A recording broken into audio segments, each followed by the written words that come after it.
Hey everybody. Alright, today we are going to make pork chops and rice. And the reason we're doing rice is because I always hear about people talking about how hard rice is to make. And I have never had a problem making rice, but that's going to be a separate video. However, we're going to make that tonight with our pork chops. So, here's our ingredients. We have oregano. This is the dried version that you get in the store. We grow our own oregano. I didn't mean oregano. What I meant was basil. We grow our own basil. And I freeze it, and then I just take it out of the freezer. But you can use dried. There's nothing wrong with that. I often use dried. Rice, which there's only one kind of rice as far as I'm concerned, and that is Uncle Ben's long grain. Better than bouillon chicken. Onion, garlic. This recipe you can use as much garlic as you want or as little garlic as you want. We like garlic, so I'm using 3 pretty good sized cloves. Cream of mushroom soup, Lipton onion soup, salt and pepper, and this is pork steak. This is blade steak. It is not pork chops. These are much more tender than pork chops, so if you want to take a look, they're nice and long, and you get 3 good sized pieces out of them, and they're really quite good and tender and not chewy. I think you'll like them. So the first thing we're going to do is I always take the bone out of them, and with your very sharp knife, you go ahead and do you see how I'm cutting that? Right along the bone. Cut that. And just go ahead and there you go. And you do the same thing on the other side. Oops, scared the dog. I think he was expecting a piece of that. And if you want to go do something else for a couple minutes, this is going to take me a minute or two to do. And we'll be right back after I do this. I've got a couple of these to do, and we'll join you in a couple minutes. Okay, so we're back. I have cut the meat up, and I'm pressing the garlic. And by that I mean I'm taking the cloves of garlic, putting them into the garlic press, and you drop it right in to the little container. You flip it over. See how that went in there? And then you squeeze it, and right there, out comes your garlic. You don't have to chop the garlic into 3 million little pieces. It just does it for you. And it peels it. You don't have to peel the garlic. You don't have to anything the garlic. The garlic comes out perfect. And then you just throw the peel away and put the garlic press in the sink to be washed. In the meantime, you put olive oil in your pan. Not very much.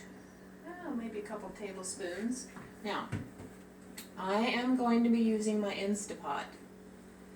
If you don't have an Instapot, you will want to use a regular pot like this one on your stove. This is just a regular, what they call a Dutch oven. So you would pour your oil into your Dutch oven. I am pouring mine into the Instapot. I'll turn that on, waiting for the oil to get hot. And in the meantime, I'm going to put the garlic and salt and pepper all over.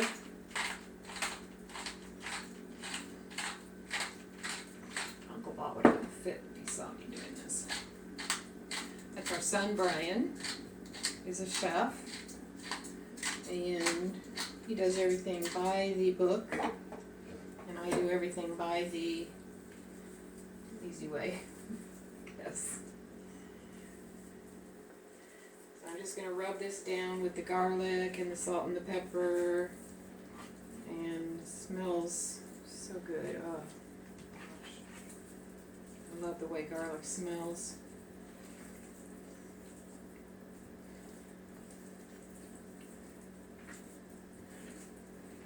We're just going to wait for that to heat up. I should be here in a second here. I actually should have turned it on before. Now if you are cooking and you are home at your house, you do not turn your stove on and leave the room. That is a big no-no. You also don't get on your phone and wander around and leave your stove on while you're on your phone, chatting away, forgetting that you were cooking. Big no-no.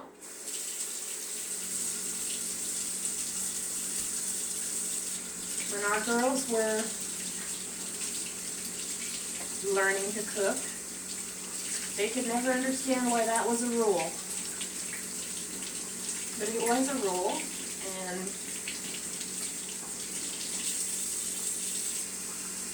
it was a fire hazard rule in our house. Okay.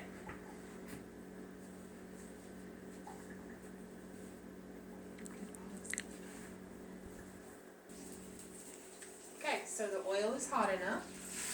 I'm going to go ahead and put this in. We're going to brown the meat. Not for very long. It doesn't take very long in the Instant Pot or on the stove. And getting back to what I was saying about not leaving the room while your stove is on.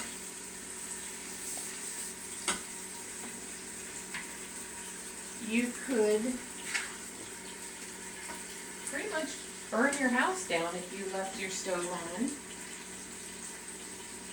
and wandered off and you had oil in the pan and it got so hot that it went up in flames. Or if you had a little child, let me grab a plate here, they could come along and pull that hot pan of oil over on their heads. Would not be a good thing.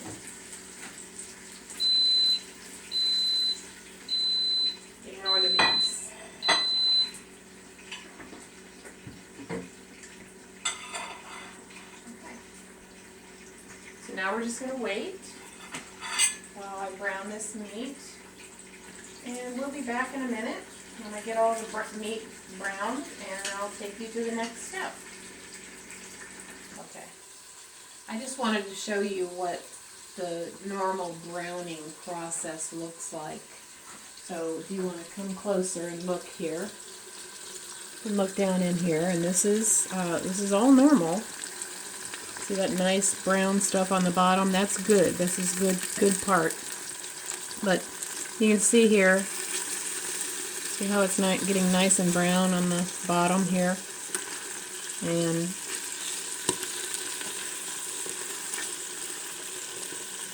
those are the ones that are already finished.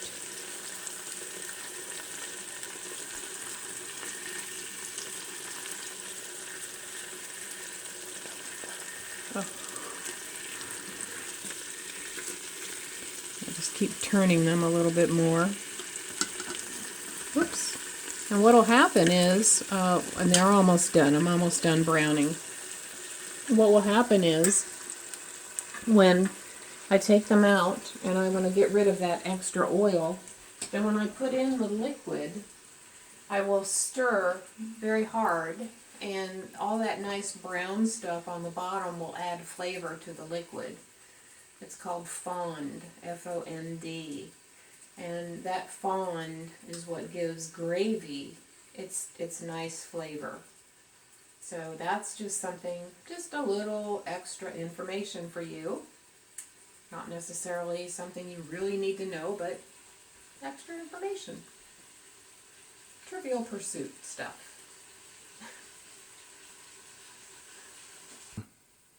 Okay, So now the meat is browned, and I'm still working in the Instapot. So this is true whether you have it in the Instapot or in your Dutch oven here.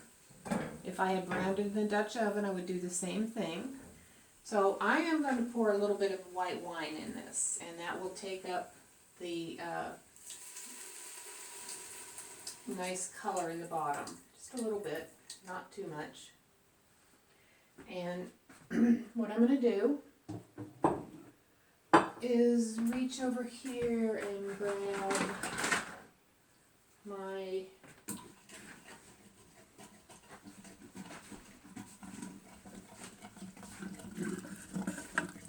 need a pot holder. What did I do with it? Oh, here we go. You can see how that is starting to come loose.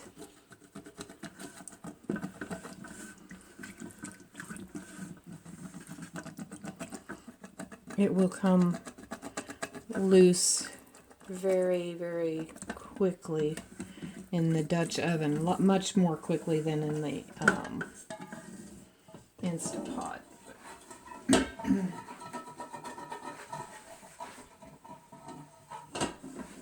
going to add a little bit more liquid to this, because I think that's my problem, it's not deep enough. So what this is the chicken broth and water, just a little bit, about a cup, because that's what I need for this to come to pressure.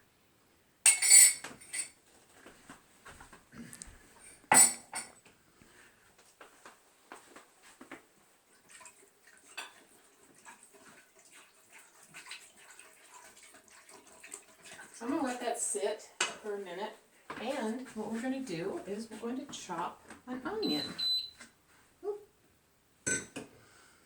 So, this knife, I'm going to sharpen a little bit. Sharpener and knife.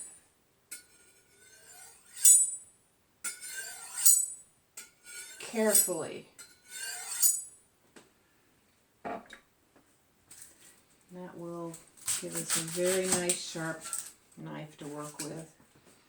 Cut off the non-root end. This is the root end. Cut that in half.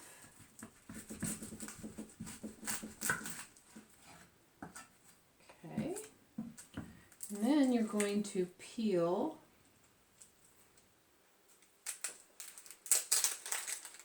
you can take off that first layer of onion.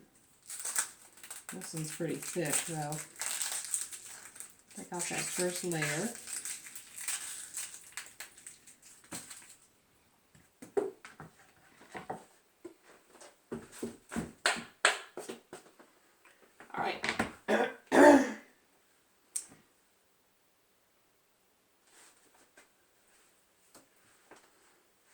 Now, hold your hand up above the onion and slice into it halfway and just go back towards the root. Pull your knife out and then slice down, going back towards the root, making long slices. Now what you're going to do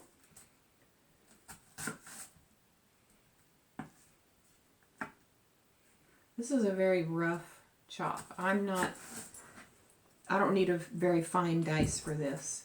I just need diced onion. It doesn't have to be perfectly small dice or tiny dice or anything that you would need in the culinary world. Just a chopped onion.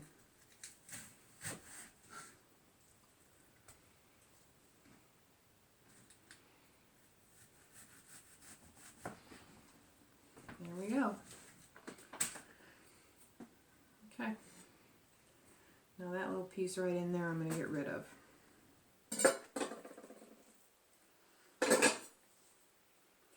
Sometimes the end doesn't get chopped all the way because if you remember we were going up to the root end with our knife, and sometimes we don't get all the way up to it with our knife. come over here and you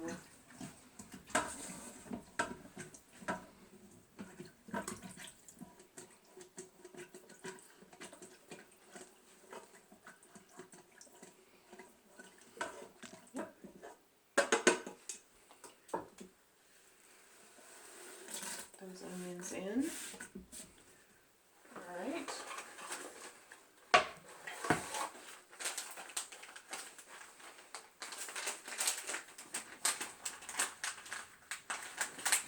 And then you go get some scissors because apparently they make Lipton onion soup child-proof nowadays.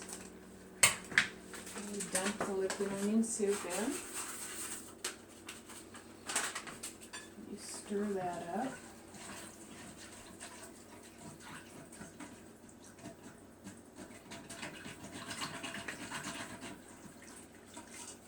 Now, if I wanted to, I could have put mushrooms in this. And if you wanted to, instead of using cream of mushroom soup, you could have used cream of celery or cream of chicken if you wanted to. Now, if you are using this type of basil, you want to go ahead and throw your basil in. I'm using fresh, so I'm going to go ahead and I freeze it in ice cube trays, so I'm going to throw that in. I'm also throwing in a couple of cubes of jalapeno pepper because we like a little bit of spice to our lives. And in the Instant Pot, you don't necessarily have to stir it, but for some reason I always do. Now, if you were doing this in your pot on the stove, your Dutch oven, you would stir all this together and you would put your Lipton onions, or your, your cream of mushroom soup in. But in the Instant Pot, you do not put your cream soup in. It is going to go in on top, but not stirred up, because I can't get it to come to pressure if I don't have clear liquid. And if it has cream of mushroom soup in it, it's not a clear liquid. I think what I'm going to do is maybe put a little bit more liquid in there.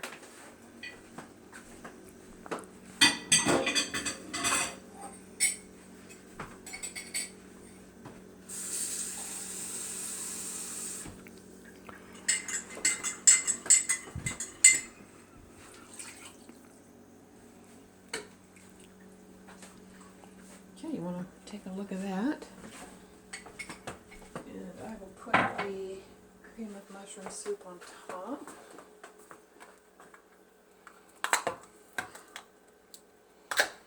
Remember, we're not going to stir it.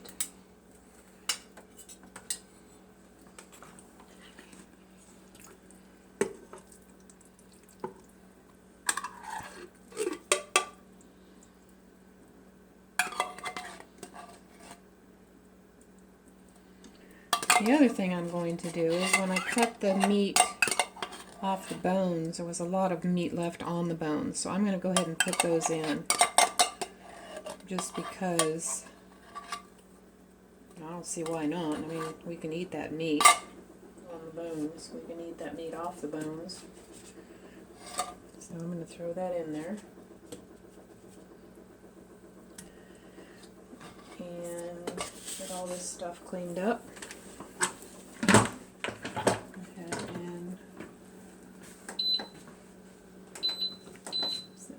Manual for, let's try 20 minutes. Let's see here.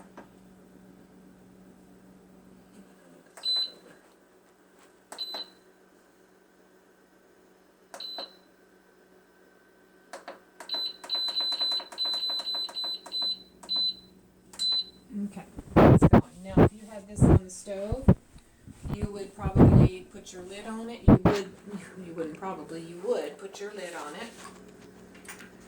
And you would adjust it so that it was simmering for, and that would be little bubbles boiling little bubbles in the middle for, oh, you'd probably simmer it for about a half an hour. And just let it simmer and make sure that there was always liquid in it. And, you know, I should make that in that pan so you could see that sometime. Yeah, I'll have to do that for you because that does, it is different than what you're gonna see in this pot here. Or you could just go out and buy an Instapot and make your life a lot easier, because I'll tell you what, it really does make your life a lot easier. So, alright, so I will come back when this is done and show you what it looks like and get ready to make rice, and we will be done. Alright, we'll be back in a few minutes. Okay, alright, so we are back. The pressure cooker Instapot has finished. It has beeped and told me that it's done, and I've released the pressure, which means I can safely open it. Now, I'm just going to do the Instapot right now. We will open it. I'm going to put this paper towel here because it always drips in the back. We've got a nice gravy. It's not very thick.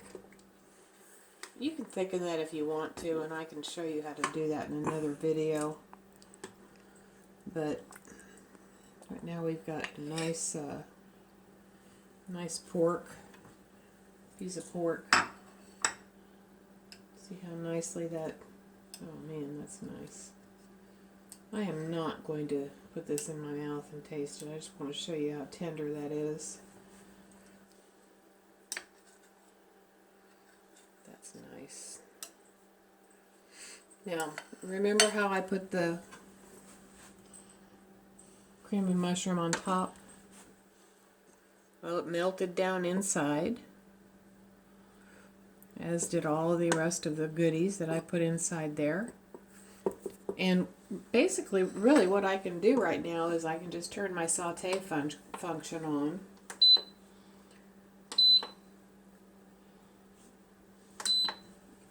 And it will cook this and release all the water. And it will thicken it up. If you had your Dutch oven with your pork chops in it on your stove top, like we were talking about before, if you didn't have an Instapot, then you would just keep cooking it and your gravy would thicken, and you could serve it that way and serve it over your rice. So, we're done cooking our pork chops. In the next video, we will cook our rice. So, hope that you will enjoy this. I think you will. I think you'll love it, actually. And, oops, yep, there it goes. You want to come look? Come look at. I turned on the saute function, and there it goes. We're going to let it simmer for a bit, get rid of it, and make it thicken up a bit, make it better gravy. Alright, we'll talk to you guys later. I love you. Talk to you soon. Bye-bye.